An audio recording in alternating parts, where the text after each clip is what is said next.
દિલ્હીના બીડી રોડ પર આવેલા બ્રહ્મપુત્ર એપાર્ટમેન્ટમાં ભીષણ આગ ભભૂકી. અહીં આવેલા ફ્લેટમાં રાજ્યસભાના સાંસદો રહે છે.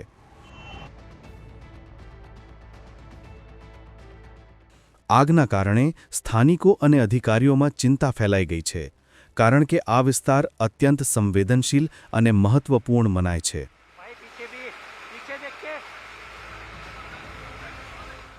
આ એપાર્ટમેન્ટ સંસદ ભવનથી માત્ર 200 મીટરના અંતરે આવેલો છે, જેમાં આગ લાગવાનું કારણ હજુ સુધી જાણી શકાયું નથી. આગ ઓલવવા માટે ફાયર વિભાગની 6 ગાડીઓ પહોંચી ગઈ છે. લોકોનો આરોપ છે કે ઘટનાની જાણ થવા છતાં ફાયર બ્રિગેડે ઘટના સ્થળે પહોંચવામાં મોડું કર્યું.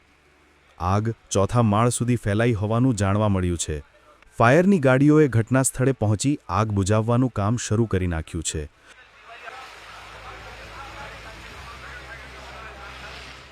ફાયરકર્મીઓના જણાવ્યા અનુસાર કોઈ જાનહાનિના સમાચાર નથી.